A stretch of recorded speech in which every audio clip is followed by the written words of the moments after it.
大家好，我是艾玛，我来自法国，我是一名金融科技咨询方面的顾问，我在香港生活了7年了，最近通过了 HSK 6级考试。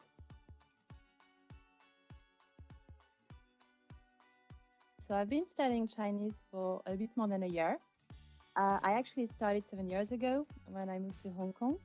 And at that time, I completed a 1 month intensive Mandarin crash course. At the end of this course, I passed HSK2. Then work got in the way, the usual.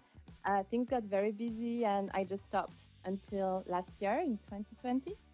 I just got bored of hoping I could speak Mandarin and I took a sabbatical from work with the objective of becoming fluent in 1 year, both from a language and a cultural perspective. So if your question is how long does it take to pass HSK6? For me, including the crash course 7 years ago, it took 14 months. And during those 14 months, I was roughly 70% dedicated to learning Chinese. So the remaining 30% were residual work that I had to take care of and rest days because I was obviously not working 24/7. 没想到我在线完成了几乎所有的课程，我总共参加了1000小时的课程，其中90%是在过去的13个月中在 LTL 学校在线学习的。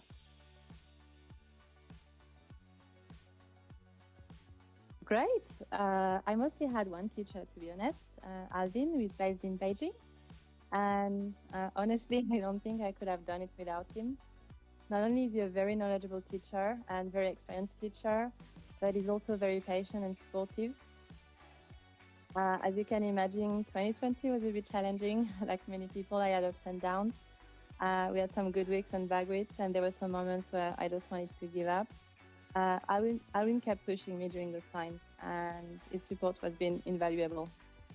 Also, towards the end, it was starting to be a bit tough, and I had doubts about whether I was capable of taking it. And he's the one who made sure that I stayed confident in being able to pass the test, and it has a big impact. So, yeah, great, and I just couldn't have done it without him. That's the answer.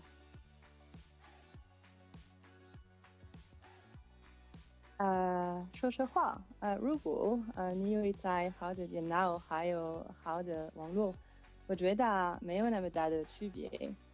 最初我打算在中国大陆学习中文，因此在2020年1月底，我搬到了中国北方的一个附松的城市叫承德。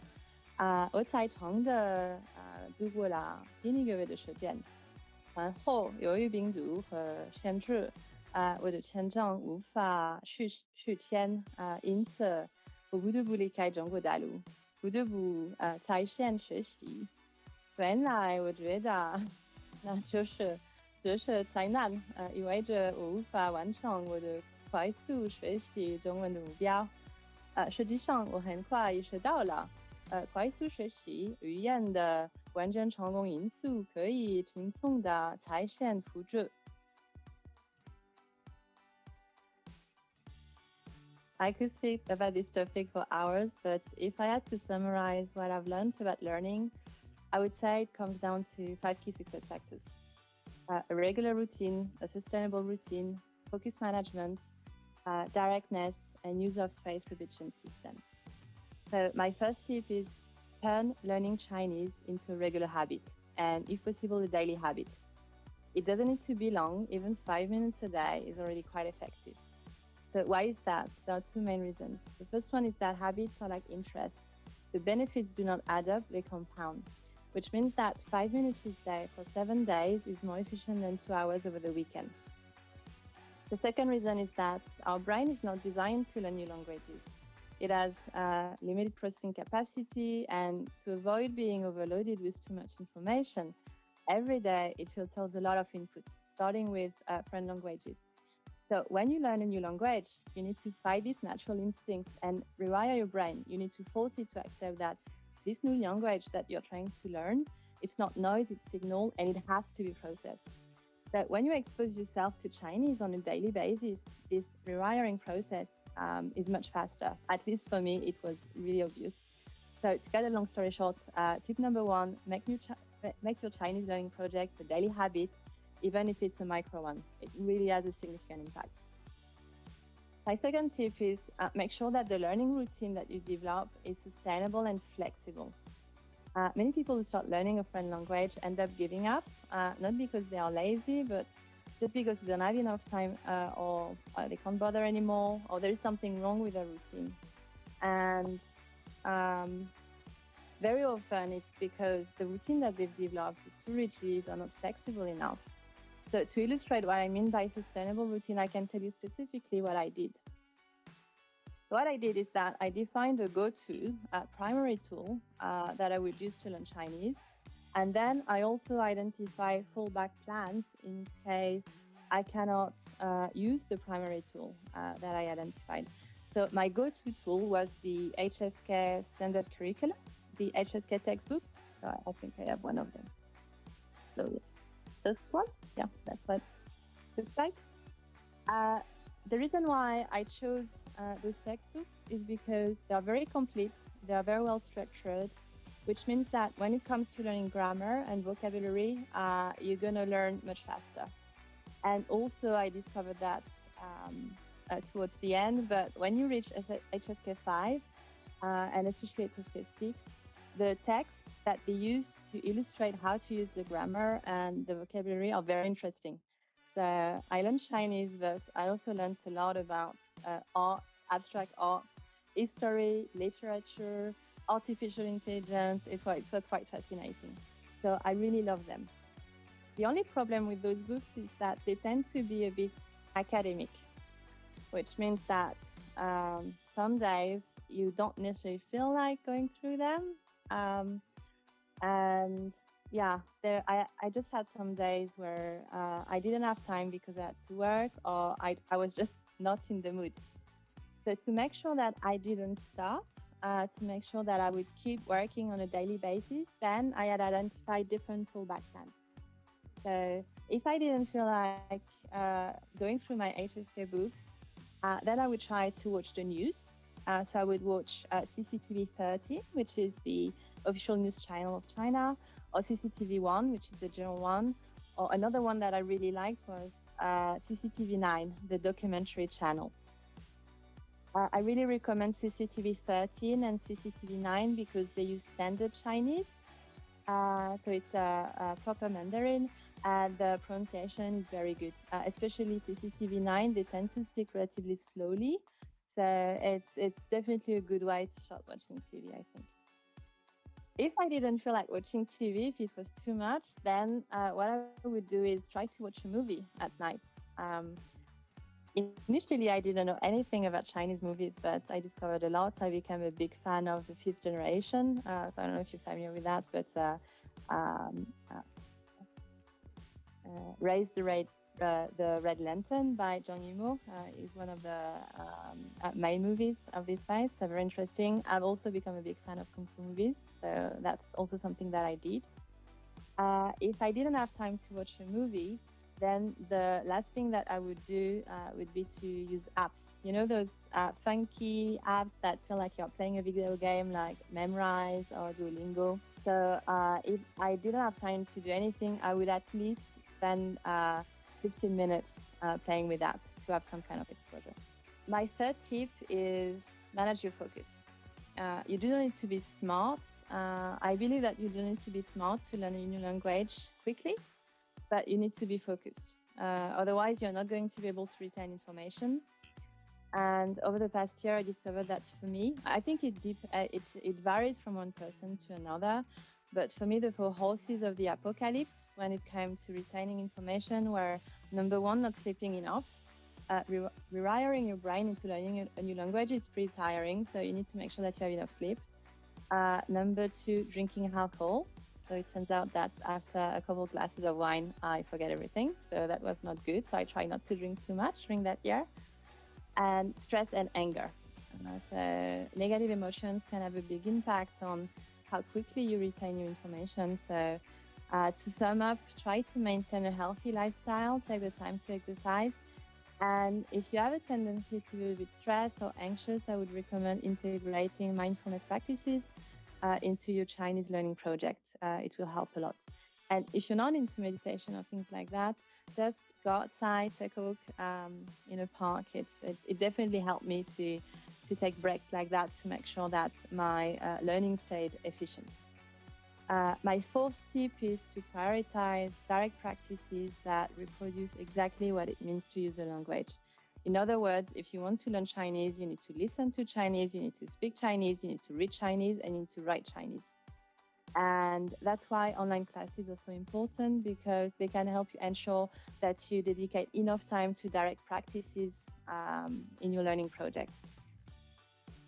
If you use those apps, like Memrise, Duolingo, etc., that are based on multiple choice questions and other indirect ways of learning a language, that's fine, but I think it's not enough. I think you also need to complete that with online classes or other ways of engaging in indirect practice.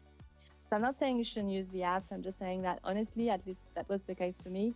They were the least efficient in terms of learning, but it's better than nothing. So I'm not saying you shouldn't use them, but just be aware that they're not necessarily the most efficient way of learning a language if one of your objectives is to do that quickly. And finally, my last tip is to use spaced repetition system. So spaced repetition is a learning technique that optimizes the time you spend on retaining information, and it works very well with vocabulary. As opposed to traditional reviews, you are going to learn much more quickly. There are plenty of spaced repetition systems available on the market, but my favorite one is Anki, A-N-K-I, because not only does it use flashcards and spaced repetition systems to help you learn vocabulary fast, but it also enables you to create those flashcards yourself. And when you create the flashcards yourself, for reasons that I'm not going to go into detail here, it becomes much easier to remember.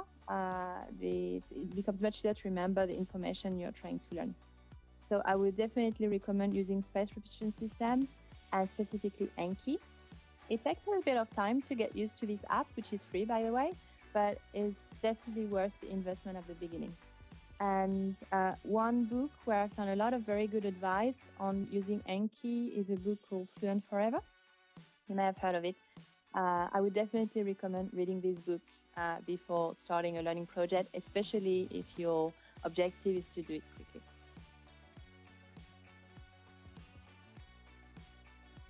Qui是与 HSK 无忌相比，我觉得主要挑战是速度。我去年花了10个月的时间完成了 HSK 标准课程，从第3级到第6级。完成 HSK 6级课程以后，我还需要花3个月的时间复习。才能达到可能通过 HSK 6级考试的水平。这是因为一开始即使我知道法语和生词，我的阅读和听力速度也只是通过考试所需要速度的一半。Alwin 给了我很多很棒的技巧，帮助了我很快把速度提高1倍。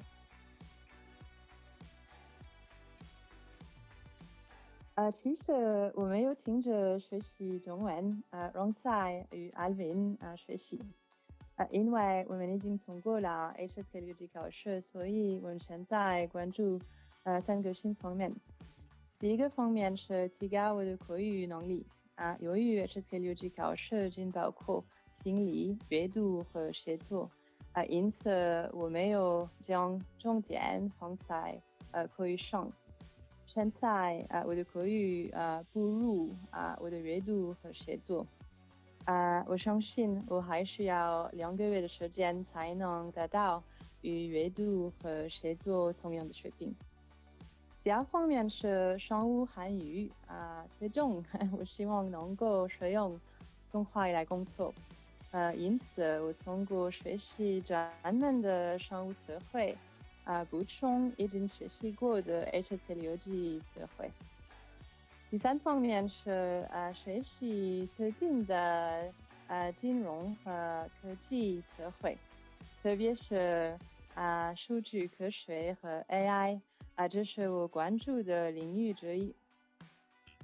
比如说我们现在跟 Alvin 一起学习中国的大数据时代，非常有意思。大数据应用渗透到我们生活中的每一个角落。中国正以前所未有的速度迎来这个崭新的时代。除了学习中文，下一步当然也是回到全职工作，并在现实生活中使用动画。